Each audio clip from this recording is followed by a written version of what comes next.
One of the most exciting things about being a chair is the ability to really have an impact on the leaders that lead. Being a Vistage chair, it's the best gift you can ever give yourself. For me, it's more about the personal and professional satisfaction I receive knowing that I've helped someone achieve their goals.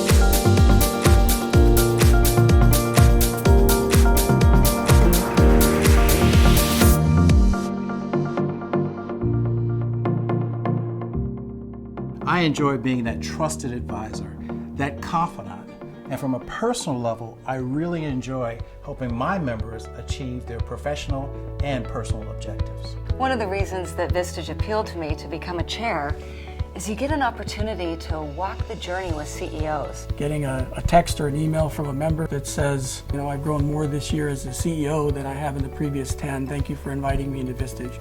Those are experiences that just make life pretty incredible.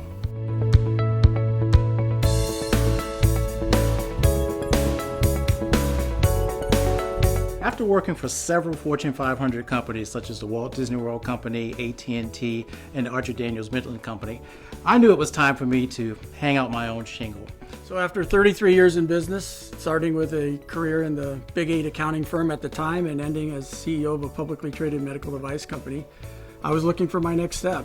And I heard about Vistage, I investigated it, and what I learned I really liked. I'd been a member of Vistage for 17 years. I knew exactly how it worked. I knew the power that it had in my career, and I decided to become a chair.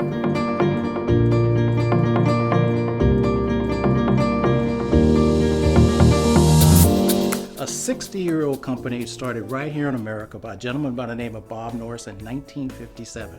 He started it with this one basic principle, and that was to get business owners together to talk about their most pressing challenges. So Vistage is the largest organization of CEOs and senior executives in the world, tens of thousands of members around the world, and they're organized into small groups of 12 to 16 members each, where executives can come together and talk about their real business issues at a level that they can't normally talk about in normal situations. In that group process, that's where the true magic happens. It's an all-day session where they work business issues and they help each other in ways you can never even imagine until you're in there. And that's the magic of Vistage, is the small group and yet the connectedness to the worldwide organization.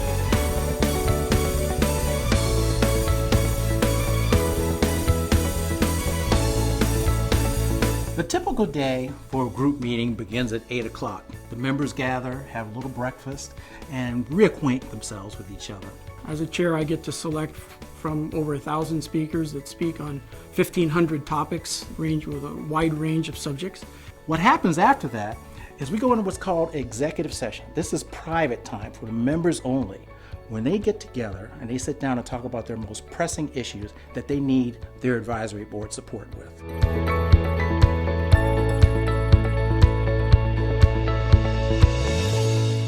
So in the executive session, we do get down to business. And the first role I have as a chair is to find the question or series of questions that will stimulate the real issues. Sometimes it's the simple ones which really get the most response. Questions like, what keeps you awake at night? What topic do you not want the group to ask you about today? What opportunity are you facing that could double the size of your company if you had enough courage to listen to it? At the end of the session, whether it was an issue or an opportunity, the clarity, the relief, the vision and intention that's in the room is immense.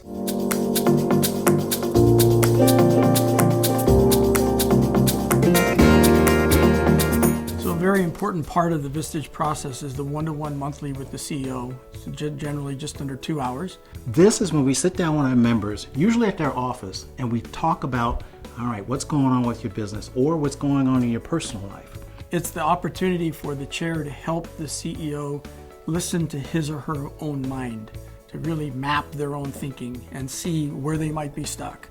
It's an opportunity to mine for issues that the CEO might want to work with the group, or to just get some clarity and resolve something around a smaller issue.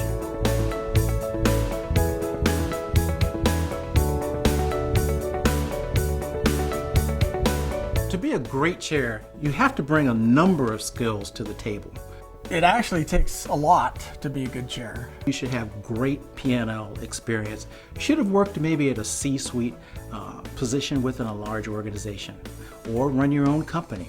But a more challenging piece is you have to have the personal piece. You have to be able to listen for the conversation that isn't being had. You have to be able to identify lack of fear and courage and confusion in a conversation, not just jump in and solve the problem every time. There's one key word which sums up what it takes to be a successful chair, and that is courage.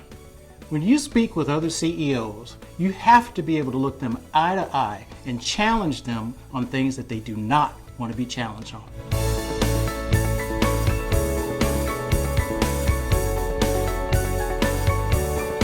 Building my group was one of the hardest things I've ever done in my career, but it was also the most rewarding. It took an incredible amount of focus and determination. Building a Vistage group takes time, just like any entrepreneurial adventure.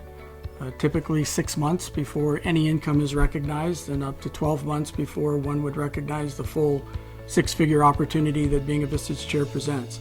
So it's important in considering this decision that you assess your ability to fund that financial runway and really make sure this is something that you're committed to.